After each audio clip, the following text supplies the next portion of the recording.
Hello everyone, my name is Tejas Hirawat and I am a third year computer science student at Bennett University. The topic of this presentation is steganography. It is intended for the course E19CSE107 Seminar on Special Topics. So without any more delay, let us dive straight in. Steganography literally means covered writing or hidden writing. It is derived from the Greek word steganos, meaning covered or secret, and graphy, meaning writing or drawing. This technique includes all methods of secure and secret communication that conceal the existence of secret messages. From the time of Herodotus in Greece till today, steganography has been used in various places. Today, the field attains new dimensions with the advent of digital computers. Steganography is often confused with cryptography. In cryptography, we know that a message is being passed, but its contents are unreadable. That is, it is encrypted.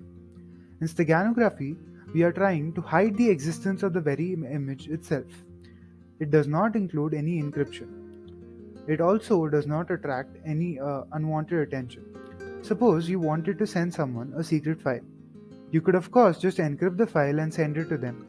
But if the message is intercepted, it is going to be pretty obvious that you are sending something which is a secret. Whereas in steganography, we are hiding a secret file inside an innocent looking image. The whole idea is that if someone intercepts the image, they are never going to even suspect that there's something hidden in it. It just looks like a normal image. For example, if you found a bunch of PGP encrypted emails that look like gibberish, you're gonna know that someone's got something to hide, or they're just paranoid. On the other hand, if you found an email account full of cat pictures, you would just think that the person is obsessed with cats. Now, moving on to the history of steganography. The first recorded uses of steganography can be traced back to 440 BC in Greece. In ancient Greece, they used to select trusted messengers and shave their heads.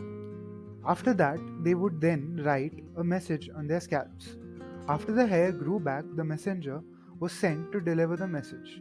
The recipient would then shave off the messenger's hair to see the secret message. During the First World War, invisible ink was used to write information or pieces of blank paper. Liquids such as urine, milk, vinegar, and fruit juices were used because when heated, they darkened and became visible to the human eye.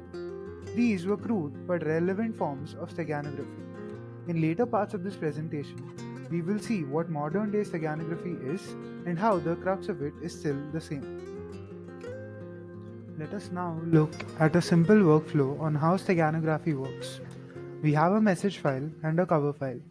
The message file contains the secret message, whereas the cover file has some random image that does not arouse any suspicion. They are both fed into the steganography tool, which then generates a steg file. How exactly does the tool work will be discussed shortly. This concludes the encoding part of the process. Now, to decode the message, the previously generated steg file is fed into the steganography tool, which then decodes the file and gives us the original method. The exact working of this decoding will also be discussed in the coming parts of the presentation. Moving on, we will now look at the basis of steganography. Computer steganography is based on two principles. The first one is that files that contain digitized images or sound can be altered to a certain extent without losing their functionality, unlike other types of data that have to be exactly in order to function properly. For example, a computer program cannot be altered without changing its functionality, because even if one step is overlooked, you cannot continue the process. In contrast, we will later see how images can hide thousands of bytes of data and still look exactly the same. The second principle focuses on the human inability to distinguish negligible changes in image color or sound quality.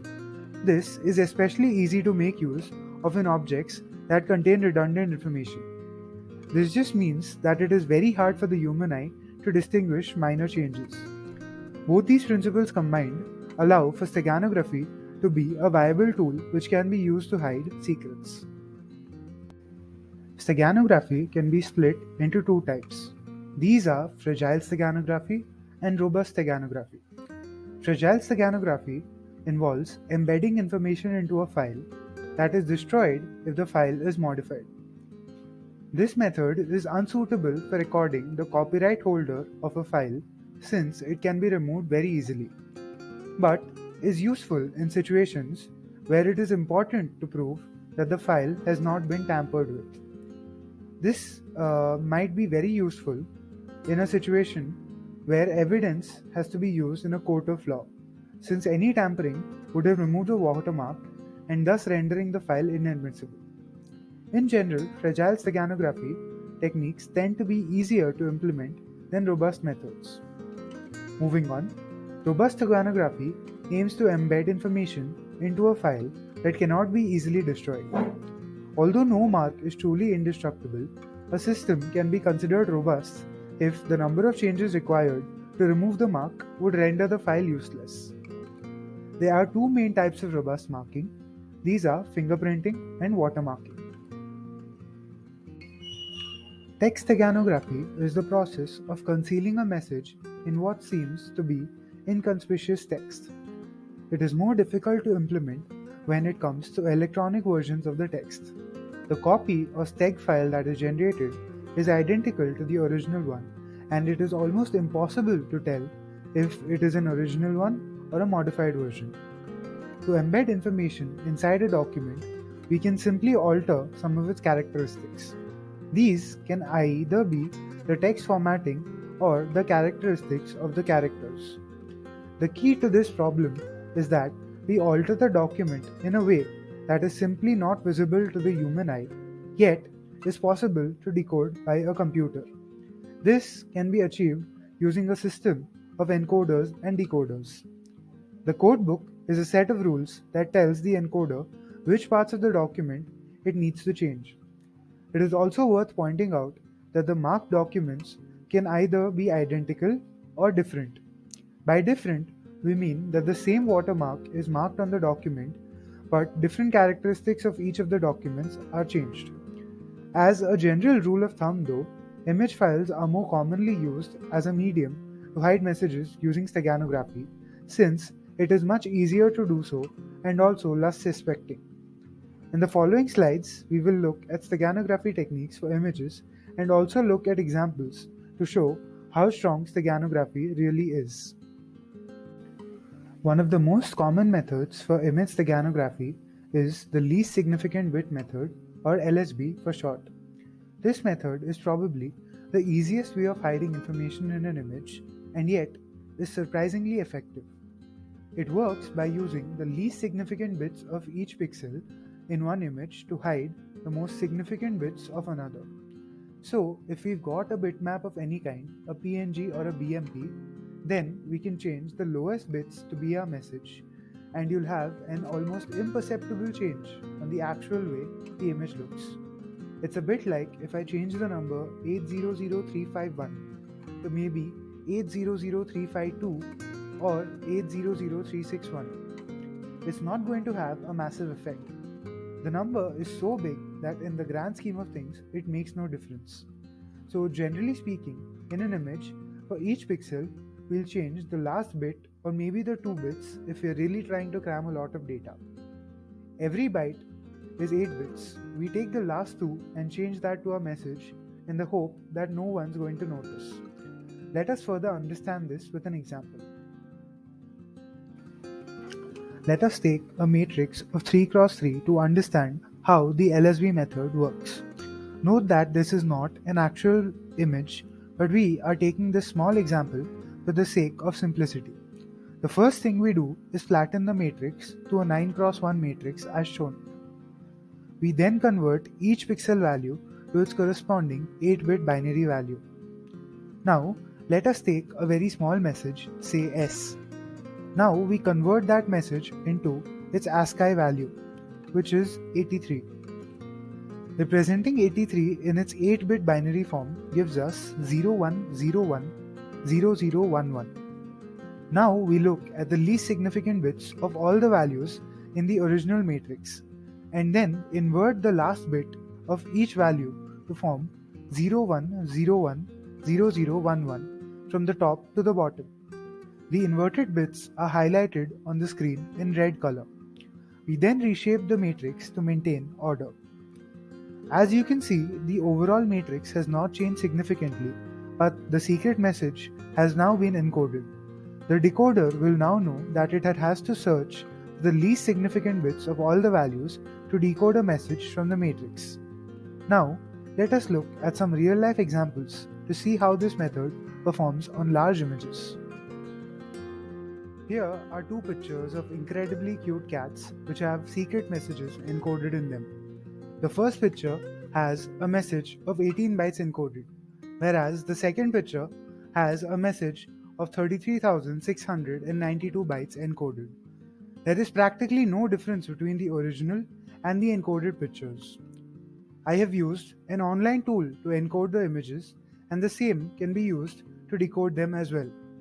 This goes ways to prove how effective steganography is, since you cannot find any difference between these images. It does not arouse any suspicion and helps maintain privacy. Now we shall look at some other forms of steganography which are not as commonly used.